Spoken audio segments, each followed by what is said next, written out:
बहुत शुक्रिया है। एएनआई के तो दर्शकों की संख्या भांति भांति की है, तो उन सभी दर्शकों को नमस्कार। मोदी जी, अब लगभग आखिरी दौर आ गया है चुनाव का। क्या जो आपने लक्ष्य तय किया था 400 पार का, आपको लगता है कि वो पार हो रहा है? क्योंकि विपक्ष तो कन्विंस्ड है कि ऐसा नहीं हो रहा है। वो कह रहे हैं कि 220 240 होगा। आखिरी दौर शब्द प्रयोग किया आपने, मुझे उसमें बहुत सी चीजें नजर आ रही है। एक, हमारा एक नया दौर शुरू होगा, उसका उसके अंदर संकेत है। दूसरा, जो लोग बड़े सपने देख करके बड़े वादे कर रहे थे, उनके लिए भी आखिरी दौर है। तो चुनाव का आखिरी दौर ऐसा इतना नहीं, उनकी स्थितियों का भी आखिरी दौर है। प्रधानमंत्री जी, आरक्षण इतना बड़ा मुद्दा इस बार कैसे बन गया? आप तो माइक्रो चिप्स और मैन्युफैक्चरिंग इस पे बात हो रही थी, लेकिन आपको बार बार हम आरक्षण पे बात करते हुए क्यों देखना पड़ रहा है? मुझे नहीं करना पड़ रहा है, मुझे सचेत करना है मेरे SC ST OBC और अति पिछड़े भाई बहनों को, क्योंकि इनको अंधेरे में रख करके ये लोग लूट चला रहे हैं। और चुनाव एक ऐसा समय है कि जो सबसे बड़ा संकट आ रहा है, उससे देशवासियों को मुझे जागरूक करना चाहिए। और इसलिए मैं आग्रहपूर्वक जनता जनार्दन को समझा रहा हूं, क्योंकि ये दो चीजें हो रही हैं। एक, भारत के संविधान की मूल भावना का हनन हो रहा है, संविधान की मर्यादाओं को तार तार कर दिया जा रहा है, और वो भी अपनी वोट बैंक की राजनीति के लिए। अब मुझे याद है, मैंने हाउस में कभी कांग्रेस के नेताओं को सुना तो वो ये कहते थे कि PSU का प्राइवेटाइजेशन कर रहे हैं आप, तो आप आरक्षण मिटा देना चाहते हैं। अब रियलिटी तो है नहीं, गप्पाजी कर रहे थे। लेकिन मेरे सामने आया कि जो लोग इतने बड़े दलितों के हितैषी अपने आप को कहते हैं, आदिवासियों के हितैषी कहते हैं, वे हकीकत में उनके घोर दुश्मन हैं। इन्होंने रातों रात एजुकेशनल इंस्टीट्यूशंस को माइनॉरिटी इंस्टीट्यूशंस बना दिया। माइनॉरिटी इंस्टीट्यूशन बना दिया तो उन्होंने आरक्षण उसमें खत्म कर दिया। अब उनके अधिकार क्षेत्र में नहीं था, वैसा एक नियम बदल दिया उन्होंने, और यूनिवर्सिटी तक को माइनॉरिटी स्टेटस दे दिया। अब दिल्ली में ही जामिया मिलिया जो यूनिवर्सिटी है, उसको उन्होंने माइनॉरिटी बना दिया, उसमें सारे आरक्षण खत्म हो गए। एडमिशन में भी नहीं, नौकरी में भी नहीं।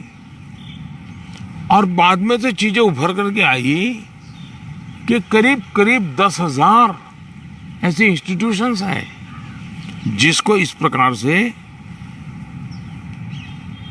आरक्षण के जो SC ST OBC का अधिकार था, वो पिछले दरवाजे से उसको छीन लिया गया है,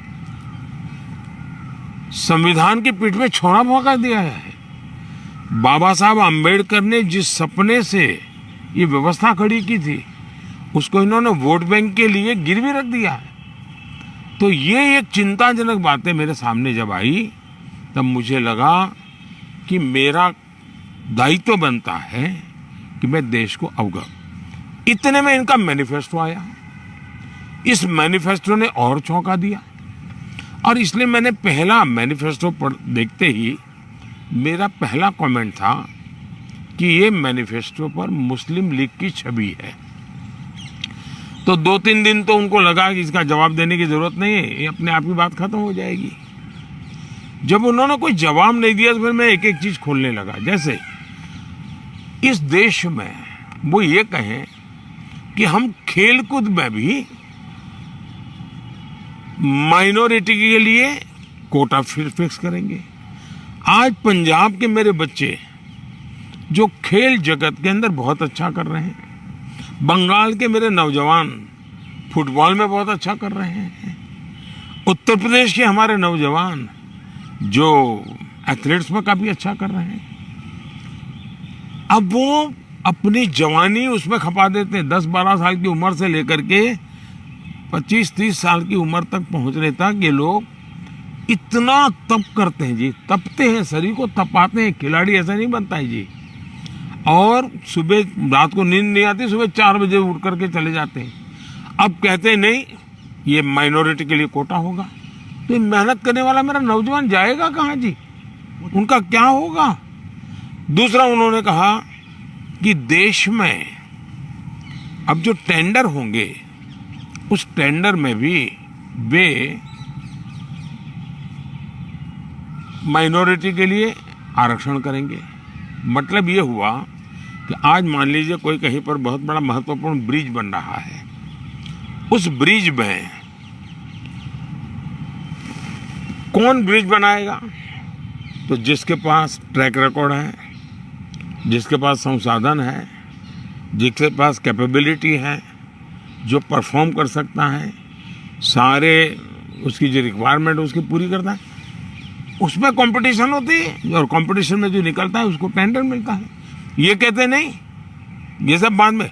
अब मुझे बताइए, अगर इसी प्रकार से सिर्फ धर्म के आधार पर कोटा दे देंगे, वो ब्रिज बनेगा, लोग मारे जाएंगे, तो कौन जिम्मेवार होगा? क्या वोट बैंक के लिए आप आने वाली पीढ़ियों को भी तबाह करना चाहते हैं? तो ये ऐसे विषय थे जो कांग्रेस ने अपनी वोट बैंक की खातिर मैदान में उतारे। तब मेरा कर्तव्य बनता है कि मैं मेरे दलित भाइयों के अधिकार के लिए लड़ूं, मेरे आदिवासी भाई बहनों के अधिकार के लिए लड़ूं, मेरे ओबीसी पिछड़े भाई बहनों के अधिकार के लिए लड़ूं, और इसलिए मैं लड़ाई लड़ रहा हूं। तो ये जो परसेप्शन बनाया जा रहा है कि आप आए तो बिल्कुल आरक्षण ही खत्म कर देंगे, ये क्या, इस पर क्या बोलेंगे? इन्होंने ये पाप कर दिया है, उसके खिलाफ मैं बोल रहा हूं, इसलिए उनको झूठ बोलने के लिए ऐसी चीजें का उपयोग करना पड़ रहा है। अभी कोलकाता हाई कोर्ट का सर एक ऑर्डर आया है जिसमें 2010 के बाद जितने ओबीसी सर्टिफिकेट्स बन रहे हैं उसको खारिज कर दिया है। दीदी के मोडस ऑपरेंडी है कि पहले इन्होंने कानून बना करके माइनॉरिटी को देने का पाप शुरू किया, पहले आंध्र में शुरू किया। सुप्रीम कोर्ट ने तक में वो हार गए, हाई कोर्ट ने उसको रिजेक्ट कर दिया क्योंकि संविधान अलाउ करता नहीं है। तो इन्होंने चालाकी करके पिछले दरवाजे से खेल शुरू किया, और पिछले दरवाजे से खेल शुरू करने के लिए इन लोगों ने रातों रात मुसलमान की सभी जातियों को ओबीसी बना दिया।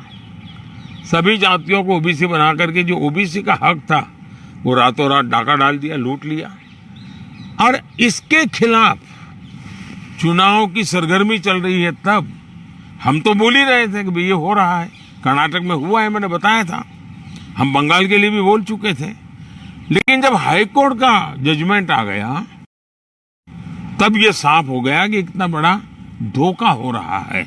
लेकिन इससे भी दुर्भाग्य की बात है कि इतना बड़ा वोट बैंक की राजनीति करने के लिए वे अब इनको भी गाली दे रहे हैं, जुडिशरी को गाली दे रहे हैं, न्यायपालिका को गाली दे रहे हैं, और वो यहाँ तक कह रहे हैं कि कुछ भी हो जाए हम कोर्ट की बात मानने वाले नहीं है। ये जो स्थिति है वो किसी भी हालत में स्वीकार्य नहीं हो सकती है। सर, केजरीवाल जी अभी जब जेल से बाहर आए तो उन्होंने कहा कि प्रधानमंत्री जी ही तय करते हैं कि कौन जेल जाएगा। वो कहते हैं सोरेन को और मुझे उनके इशारे पे जेल में डाला गया। अच्छा होगा ये लोग संविधान पढ़ ले, देश के कानून नियम पढ़ ले, मुझे किसी को कुछ कहने की जरूरत नहीं है। सर, इस बार चुनाव में हम देख रहे हैं कि एक पर्सनल अटैक्स बहुत हो रहे हैं। लाइक आप पर भी कई बातें बोली गई हैं, और आपकी तरफ से भी कुछ लोगों को कुछ बोला गया है, तो पर्सनल अटैक्स किस लिए इस बार? आपको लगता नहीं ये शैली नहीं होनी चाहिए चुनावों में? जहाँ तक मोदी का सवाल है, मैं तो पिछले 24 साल से गालियाँ खा करके गाली प्रूफ हो गया हूँ। मौत का सौदागर किसने कहा था? गंदी नाली का कीड़ा किसने कहा था? और मेरे यहाँ तो पार्लियामेंट एक दिन हमारे एक साथी ने हिसाब लगाया था, 101 गालियाँ गिनाई थी। तो चुनाव या चुनाव न हो, ये लोग मानते हैं कि गालियाँ देने का हक उनका ही है, और वे हताश निराश इतने हो चुके हैं कि गालियाँ देना, अपशब्द बोलना, ये उनके शायद जहन में है, उनके स्वभाव में हो गया है। प्रधानमंत्री जी, एक आरोप विपक्ष और लगा रहा है कि ईडी, आईटी, सीबीआई इसका इस्तेमाल किया जा रहा है विरोधियों को दबाने के लिए। मेरा मीडिया को सवाल है कि विपक्ष ने आपको ये कूड़ा कचरा पकड़ा दिया, वो कूड़ा कचरा लेकर के आप हमारे पास पहुंच जाते हैं। मीडिया वाले रिसर्च करें कि भाई सरकार के लिए क्या सवाल पूछने चाहिए, प्रधानमंत्री को क्या सवाल पूछना चाहिए। जो कूड़ा कचरा फेंक रहा है उसको पूछो ना, भाई तुम ये जो कह रहे इसका सबूत क्या है, कानून नियम क्या है, उसको पूछो ना। उसकी आपकी हिम्मत नहीं है। लेकिन वो जो कूड़ा कचरा फेंकते हैं, वो कूड़ा कचरा लेकर के आप मेरे यहाँ आते हैं। ये ठीक है कि मैं रिसाइकल के मानता हूँ, तो मैं इस कूड़े कचरे का रिसाइकल करके उसको खाद में परिवर्तित कर दूंगा और उसमें से देश के लिए कुछ ना कुछ अच्छी चीज़ें पैदा कर दूंगा, इसलिए वो तो मैं करूंगा। लेकिन सरकार क्या करती है? आज गांव के सरपंच को चेकबुक पर सही करने का अधिकार होता है, देश के प्रधानमंत्री को नहीं है। ये इतना नॉलेज नहीं है इन लोगों को। देश के प्रधानमंत्री के पास इस प्रकार का कोई अधिकार नहीं होता है। मोदी सरकार का मैंडेट क्या है? मोदी सरकार ने अपने अफसरों को कहा है कि मेरी सरकार करप्शन के विषय में जीरो टॉलरेंस। अब ये दफ्तर के अंदर बैठे हुए लोगों का काम है कि उसको लागू करें। और सचमुच में तो किसी जमाने में 10 साल में मनमोहन सिंह जी की सरकार थी, 34 लाख रुपया पकड़े गए थे। 34 लाख रुपया मतलब एक स्कूल बैग में आप आ जाए। वर्तमान में ईडी ने 10 साल में 2200 करोड़ रुपया पकड़ा है। ये तो टीवी पर दिखता है, ये तो कोई झूठबाजी हो नहीं सकती है। अब जो 2200 करोड़ देश को वापस लाया है, ये उसका सम्मान होना चाहिए, उसको गाली गलौज होना चाहिए। तो गाली गलौज कौन करता है? जिसका पैसा गया है वो गाली गलौज कर रहा है। 2200 करोड़ जिसके जेब में से गया है, जिसने चोरी कर करके इकट्ठा किया था, वो पकड़ा गया, वो चिल्ला रहा है। इसका मतलब ये जो चोर पकड़े जा रहे हैं, इसमें जिसकी भागीदारी होगी वो चिल्लाएगा। मुझे थोड़े से अलग मुद्दे पर आते हैं। कश्मीर में हम इस बार देख रहे हैं रिकॉर्ड वोटिंग हो रही है। ऐसे ऐसे इलाकों में रिकॉर्ड तोड़ वोटिंग हो रही है जहां पर ऐसा सोचा नहीं जा सकता था। इस पर आपका क्या आंकलन है, आप कैसे देखते हैं? पहले तो मैं चाहूंगा कि कश्मीर की जो स्थिति बदली है उसके संदर्भ में सबसे तो पहले मैं मेरे देश के न्याय तंत्र को प्रार्थना करना चाहता हूँ कि अगर सरकार किसी काम को करने के लिए उसका एक डिजाइन होती है, उसकी एक स्ट्रेटेजी होती है। ऐसी समस्याओं के समाधान के लिए उस स्ट्रेटेजी के तहत काम करना होता था। अब उसके लिए कभी मुझे इंटरनेट बंद करना पड़ा, कोई एनजीओ कोर्ट चला गया और वो बड़ा कोर्ट के अंदर बड़ा इश्यू बन गया। आज समझिए कि भले मैंने कुछ समय के लिए इंटरनेट बंद किया था, लेकिन आज बड़े गर्व के साथ वहाँ के बच्चे कहते हैं कि 5 साल से इंटरनेट बंद नहीं हुआ है, 5 साल से हमें सब सुविधाएं मिल रही है। कुछ दिन तकलीफ हुई, लेकिन अच्छे काम के लिए हुई थी। अब वो अदालत के अंदर जब विवादों में चढ़ जाता है, तब चीजें गड़बड़ा जाती है। तो ऐसे जो एनजीओ हैं जिन्होंने अदालतों के भरोसे लड़ाई लड़ना शुरू किया है, एक तो देश को उनसे बचाना बहुत जरूरी है। दूसरा, वहाँ का सामान्य मानवी जब मतदान करता है ना, तब वो सिर्फ किसी को जिताता ऐसा नहीं है जी। मतदान करता है मतलब भारत के संविधान को गले लगाता है। मतदान करता है तब भारत की सरकार बनाने में वो गर्व के साथ भागीदारी करता है। मतदान करता है मतलब कि भारत के सार्वभौमत्व के प्रति अपना समर्पण व्यक्त करता है। दूसरा, उनको विश्वास हुआ कि ये सरकार ऐसी है कि जहां फेयरनेस है, हम भरोसा कर सकते हैं कि ये सही होगा। और जब उसको ये विश्वास हो जाता है कि ये कोई हेरा फेरी नहीं हो रही है, तो वो पक्का वोट करने के लिए उत्साह से आता है। और उसका परिणाम है कि आज मतदान यानी 40-40 साल के रिकॉर्ड टूट चुके हैं। मेरे लिए बहुत सबसे बड़ी संतोष की बात है कि मेरे कश्मीर के मेरे भाई बहन, मेरे परिवारजन उमंग और उत्साह के साथ मतदान के लिए आगे आए। उन्होंने मतदान करके दुनिया को एक मैसेज दे दिया है। जो लोग आशंकाएं करते थे उनको एक मैसेज दे दिया है। सर, ये क्या विंडिकेशन है 370 को जो आपने हटाया, इससे क्या लगता है कि आपका ये विंडिकेशन है कि जिस तरह से अब 370 ये सिर्फ एक 5-4 परिवारों का ही एजेंडा था जी। ये न कश्मीर की जनता का एजेंडा था, न देश के लोगों का एजेंडा था।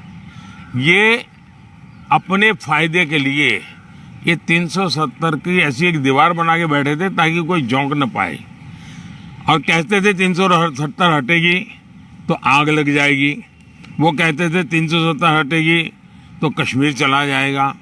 आज ये सत्य हो गया कि 370 हटने के बाद ज्यादा एकता की अनुभूति हो रही है। कश्मीर के लोगों का अपनापन ज्यादा बढ़ रहा है और इसलिए इसका सीधा परिणाम चुनावों में भी दिखाई देता है, टूरिज्म में दिखाई दे रहा है। G20 समिट वहां होती है, बड़े शान से कश्मीर ने उनका स्वागत किया पूरी दुनिया का। और इसलिए ये कैसे झूठी दीवारें खड़ी कर करके देश को टुकड़ों में देखा गया, इसका ये उदाहरण है और उसको मैंने ध्वस्त किया है। सर, वेल्थ क्रिएटर्स को लेके भी बातचीत, एक नैरेटिव आता है कि कभी राहुल गांधी जी बोलते हैं कि आप कुछ परिवार को आप बढ़ा रहे हैं, अभी आपने हाल में उनको बोला। तो क्या लगता है कि देश में जो वेल्थ क्रिएटर्स हैं उनको ही उन पर राजनीति होनी चाहिए? मैं फिर कहता हूं, जो लोग ये कूड़ा कचरा फेंक रहे हैं उनको पूछो ये तुम कहां से लाए हो, उनसे बात करो भाई। आप उनसे तो कुछ पूछते नहीं हो। और इसलिए मैं समझता हूं कि ये चर्चाएं उनके साथ करें तो ज्यादा अच्छा होगा। सर, उड़ीसा में अभी चुनाव होने हैं अभी हाल में, उधर आपकी देखा जाए तो काफ़ी अच्छे संबंध थे नवीन पटनायक जी के साथ। उन्होंने कई मुद्दों पर आपको सपोर्ट किया। अब आप लोगों का अलायंस नहीं है और आपस में एक दूसरे से लड़ रहे हैं, किस तरह से आप देखते हैं? हिंदुस्तान के सभी राजनीतिक दलों के नेताओं के साथ हमारे संबंध अच्छे ही हैं और लोकतंत्र में हमारी दुश्मनी नहीं होती है, संबंध अच्छे होने ही चाहिए। अब सवाल ये है कि मैं मेरे संबंधों को संभालूं कि उड़ीसा के भाग्य की चिंता करूं। तब मैंने रास्ता चुना कि मैं उड़ीसा के उज्जवल भविष्य के लिए अपने आप को खपा दूंगा। उसके लिए मेरे संबंधों को मुझे अगर बलि चढ़ाना पड़ेगा तो मैं उड़ीसा की भलाई के लिए बलि चढ़ाऊंगा और चुनाव के बाद मैं कन्विंस करूंगा हर एक को कि भाई मुझे किसी की दुश्मनी नहीं है। लेकिन 25 साल से उड़ीसा में प्रगति नहीं हुई और सबसे बड़ी चिंता ऐसी है कि कुछ एक ऐसी टोली है जिसने पूरे उड़ीसा की व्यवस्था को कब्जा कर लिया है। ऐसा लगता है पूरी व्यवस्था को बंधक बना दिया है। और जब इतना बंधक बना दिया है तो बहुत स्वाभाविक है कि उड़ीसा अगर उस बंधनों से बाहर आएगा तो उड़ीसा खिलेगा। उड़ीसा की अस्मिता का सवाल है। इतने प्राकृतिक संसाधन है उड़ीसा के पास, एक समृद्ध राज्य के गरीब लोग देख करके दुख होता है। हिंदुस्तान के समृद्ध राज्यों में उड़ीसा है, इतनी प्राकृतिक संपदा है और हिंदुस्तान के गरीब लोगों के राज्य में भी उड़ीसा है। तो इसके लिए सरकार जिम्मेवार है और इसलिए उड़ीसा के लोगों का उनका हक मिलना चाहिए। उड़ीसा को उसकी अस्मिता मिलनी चाहिए। उड़ीसा का भाग्य बदलने वाला है, सरकार बदल रही है। मैंने कहा है कि उड़ीसा की वर्तमान सरकार की एक्सपायरी डेट 4 जून है और 10 जून को बीजेपी का मुख्यमंत्री उड़ीसा में शपथ लेगा। मोदी जी, बंगाल में भी ताबड़तोड़ एक टक्कर की लड़ाई चल रही है। आपके भी बहुत कैंपेनिंग वहाँ पे आपने की है और अभी आप शायद फिर जाने वाले हैं बंगाल। क्या लगता है आपके प्रोस्पेक्ट्स कैसे रहेंगे बंगाल में? एक तो मुझे लगता है कि एनआई के जो फुट सोल्जर्स हैं, एक बार उनको वेरीफाई कर देना चाहिए कि वो कहाँ से रिपोर्टिंग आपको भेजते हैं। बंगाल के चुनाव में टीएमसी पार्टी अस्तित्व की लड़ाई लड़ रही है। आपने देखा होगा पिछले असेंबली के चुनाव में हम 3 थे, 3 में से बंगाल की जनता ने हमें 80 पर पहुंचा दिया। हमें लोकसभा के अंदर भारी बहुमत पिछले चुनाव में मिला था। इस बार पूरे हिंदुस्तान में द बेस्ट परफॉर्मिंग स्टेट कोई होगा तो पश्चिम बंगाल होने वाला है। भारतीय जनता पार्टी को सर्वाधिक सफलता पश्चिम बंगाल में मिल रही है और पश्चिम बंगाल का चुनाव एक तरफा है, जनता जनार्दन उसको लीड कर रही है और उसके कारण सरकार में बैठे हुए लोग, टीएमसी के लोग बौखलाए हुए हैं। लगातार हत्याएं हो रहे हैं, हमले हो रहे हैं, भाजपा कार्यकर्ताओं को चुनाव के पहले जेलों में बंद कर दिया जा रहा है। ये सारे जुल्मों के बावजूद भी मतदान भी जनता ज्यादा कर रही है और वोट भी ज्यादा हो रहा है। मोदी जी, आपके हिसाब से तो लगभग अब आपका तय है आना, और सबको लगता है ऐसा, ज़्यादातर लोग आपको प्रिडिक्ट कर रहे हैं कि आप वापस आ रहे हैं। तो मोदी 3.0 में ये देश क्या उम्मीदें रखे आपसे, क्या आपकी प्रायोरिटीज होंगी? विकसित भारत, 1 पॉइंट एजेंडा, विकसित भारत। चलिए, बहुत बहुत धन्यवाद भैया, नमस्कार।